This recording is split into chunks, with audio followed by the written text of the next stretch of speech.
very significant because it shows how serious Hezbollah is in attacking Israel and attacking its military infrastructure and also civilians.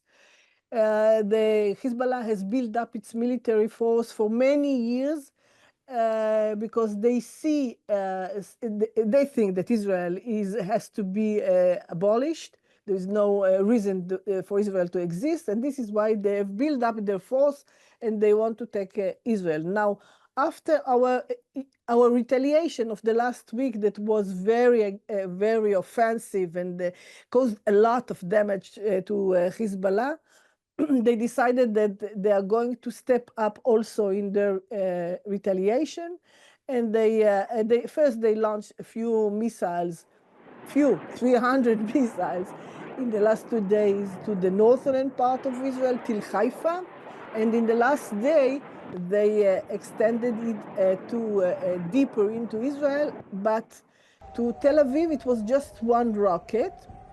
I think it's because it's combination of intention and capability. I think that the capabilities are less because the IDF is striking their launchers and missiles for a few days very heavily, and they have a lot of damage, and the IDF is all over the airspace of Israel and Lebanon, so it's more difficult for them to launch the rockets. And second, the intention, I think, they are very cautious and not targeting too many missiles to the center of Israel because they know that there are thoughts in Israel of going inside Lebanon by ground maneuver, and I think they want to prevent it. So they are more restrained in their retaliation. But you know, every missile is a problem.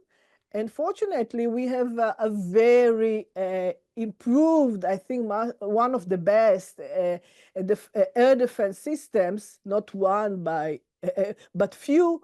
And that's why we can intercept most of them. It's very effective. It's very effective. Our air defense is very effective because we have few layers according to the range of the missiles. We have actually 4 or 5 layers of kind of air defense missiles according to the layer that the missile arrives. We have the Iron Dome for, you know, the short-range missiles.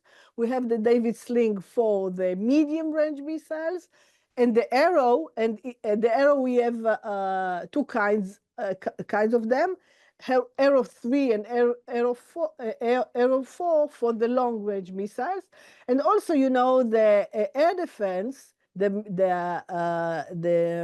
aircraft, can do a lot by intercepting part of the rockets. So it's very effective. It's very effective, and you know, nowadays, especially when you are in such a condition that you know and you are anticipating that it would happen. And everybody is on alert. Mostly we can do it. You know, we are talking about 80 to 90% of success of intercepting the missiles. We didn't use the David Sling and the Arrow so much, so we don't have so much experience about it, but it seems that it's working also. You know, the plans for this attack were prepared for many years. The IDF just had to put it out from the drawers because we knew that the threat is building up and we have to deal with it. And now, along this almost a year of war of attrition along the border, we didn't use our heavy capabilities to attack these targets, mostly because they are inside the civilian population. This was our main problem. And also because we didn't want that the war will be expanded, because we were so much focused on the south, we didn't want that the war would expand also, go down to the center of Israel. So We didn't do it. Most of our attacks were for protection or prevention and less offensive attack. Just when it comes to launchers or missiles that we have seen that they are going to use them, and not in a populated area. But now, after 2 days ago, the IDF spokesman have announced all of the civilians all over the south of Lebanon that they have to go. The announcement was like this: everyone that knows that it has a launcher or ammunition or missiles in his home, please go away and don't stay in your homes because we are going to attack you. And this is what happened. They went out and to the north of Lebanon, and now the IDF can more easily, with not damaging too much civilians, attack these launchers and missiles. I told you that the plans to deal with the north were prepared in advance for many years. So there is a sequence of actions. What we were doing along these 11 months was also to eliminate these very high senior operatives that were dealing with the terror action and the attacks against Israel, because we thought that eliminating these people will help us and will minimize the attacks on Israel. And in the last 2 weeks, something changed in the strategy of Israel. We decided we cannot bear it anymore. We are almost a year under attacks, and we have to change something.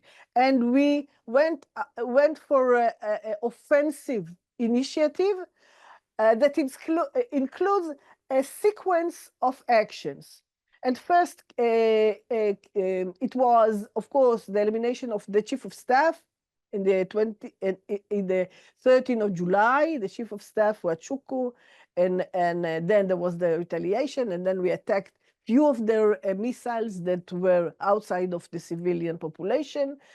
And then in the last week, it was the very intense sequence of the beeper and walkie-talkies explosion day after day, and then again elimination of few very senior, almost all of the chain of command of the Radwan forces. That they are the commando forces. They call themselves the commando forces of Hezbollah that planned to invade Israel and do what the Nukhba has done on the 7th of October. So it was very important also. And then it came together with this offensive strikes against all of the fire capabilities of Hezbollah, both on non-civilian and civilian area, mostly in the three parts of Lebanon that we know that they are there. The first one, of course, is south of Lebanon. The second one is the Bekaa Valley, very in the northeast of Lebanon, very near to the Syrian border. And the third part is in very close to Beirut, in the southern of Beirut, in the Dahia neighborhood of Hezbollah. There, we didn't attack yet the missiles, because we know it's more sensitive there. But according to the IDF spokesman, and what I understand reading here the Israeli media, I understand that we targeted a lot, and mostly half of the heavy long range and medium range rockets and the missiles that the Hezbollah had.